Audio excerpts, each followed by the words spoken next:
Hello, everyone. So, Minnesota signed two guys. I'm going to be going over Duke Thomas in this one. And he's a corner. He comes in at 5'11, 176.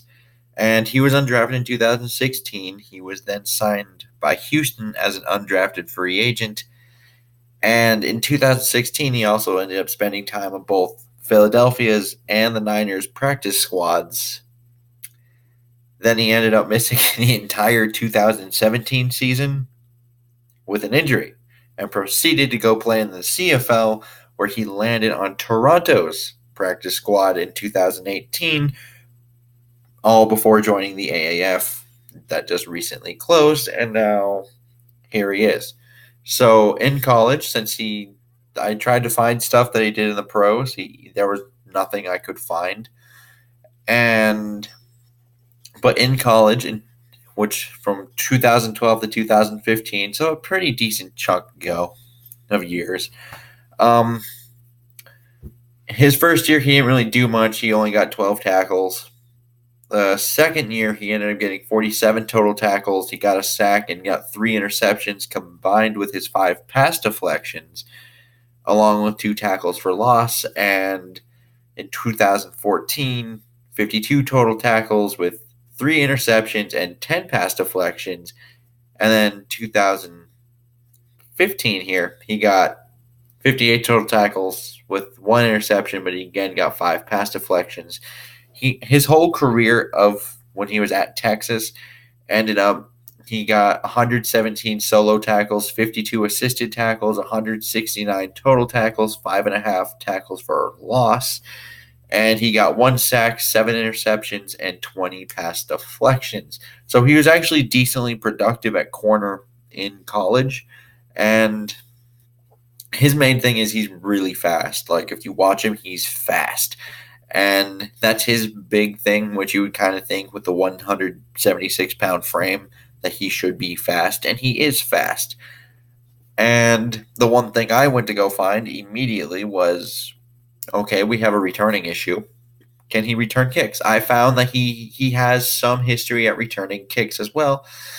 He did nothing in 2012 and 2013. He had 7 kick returns for 161 yards, a 23.0 average.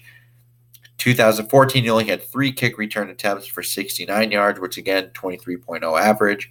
2015, he had 2 kick return attempts for a total of 23 yards, so 11.5 yards on average. And he also had 2 punt returns that year in terms of attempts. And he got 55 yards and an average of 27.5. So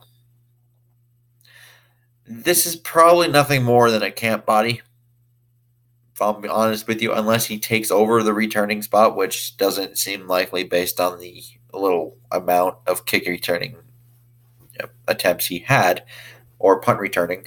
But if he was able, I think that's probably the main way he would make the roster, is if we start to see him take over that role because Marcus Sherrills is now gone. And he could also find himself on the roster as a depth backup guy for the first month of the year based on Holton Hill's recent suspension today. So there's also that.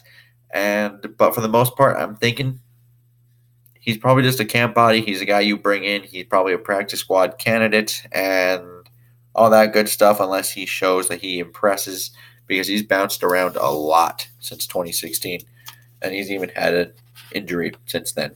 So I wasn't sure if I was going to get to this one in this video because I thought the numbers might take a little while. But we'll also do Derron Smith here.